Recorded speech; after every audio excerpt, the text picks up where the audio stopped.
Bonjour, bienvenue à la téléconsultation avec Léa. Je suis ici dans le but de vous apporter des réponses aux questions que vous ne pourrez pas trouver dans les tutoriels vidéo qui sont déjà présents sur le site Léa et vers lesquels je vous invite à vous diriger si vous avez des questions vraiment sur les fonctionnalités pures de la plateforme Léa. Ici, je vais essayer de répondre aux autres questions, notamment sur l'inscription des praticiens, mais également sur comment en parler à vos patients, comment réaliser des téléconsultations. Tout le but derrière cette vidéo, bien sûr, vous vous en doutez, c'est au vu de la situation actuelle avec le Covid-19, de vous apporter des outils d'auto-formation qui vont vous permettre d'être opérationnel sans avoir à être en relation directe avec l'un de nos conseillers, et nous qui allons nous permettre d'apporter dans un souci d'effort collectif des solutions à tous les praticiens de France pour qu'ils puissent téléconsulter. Aujourd'hui, je vais vous partager donc mon écran afin de vous montrer l'inscription d'un praticien. Je vais passer sur une inscription médecin. Donc, l'inscription médecin, elle est assez simple globalement. Vous avez besoin de votre numéro RPPS, de votre numéro ADELI, ainsi que de votre RIB. Donc, en l'occurrence, je vais venir m'inscrire, l'adresse email que vous allez renseigner, ainsi que le numéro de portable que vous allez renseigner ne seront pas donnés à vos patients. Ils ne sont que pour votre usage personnel de la téléconsultation. Une fois que vous avez rempli ces informations-là, donc on va vous demander votre numéro RPPS et ainsi que votre numéro ADELI.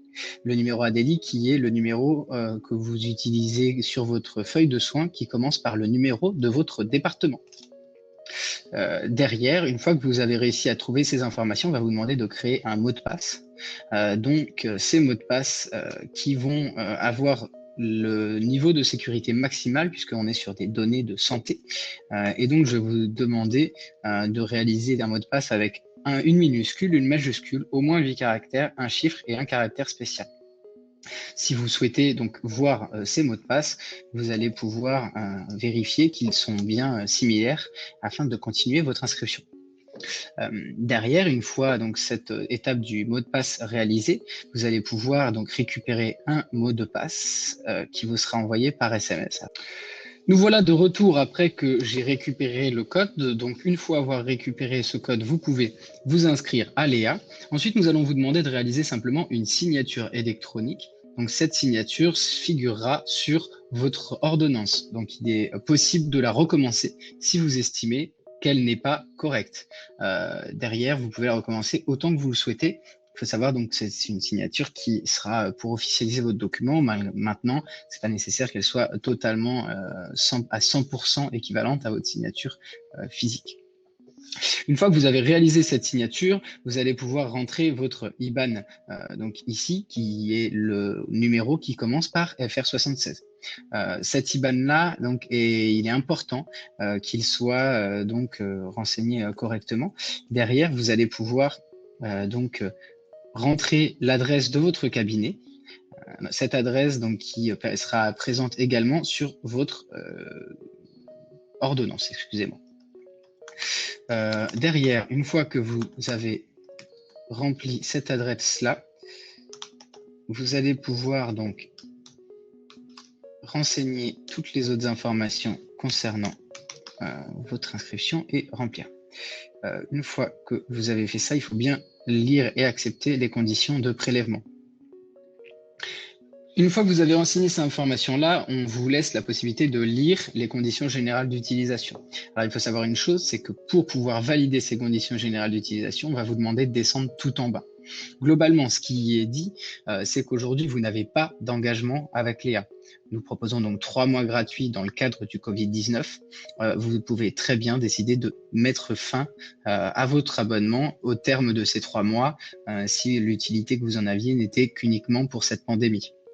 Ce qui est dit également, c'est que nous sommes hébergés par la plateforme OVH Santé pour les données de santé, donc la plateforme française qui nous permet d'assurer la sécurité maximale des données de santé de vos patients qui sont présentes sur Léa.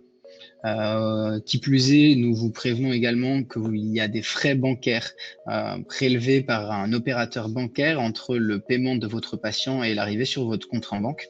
Ces frais sont équivalents à 1,4% plus 25 centimes d'euros. Donc, pour vous donner un ordre d'idée, sur une consultation à 25 euros, cela représente un peu plus de 50 centimes d'euros.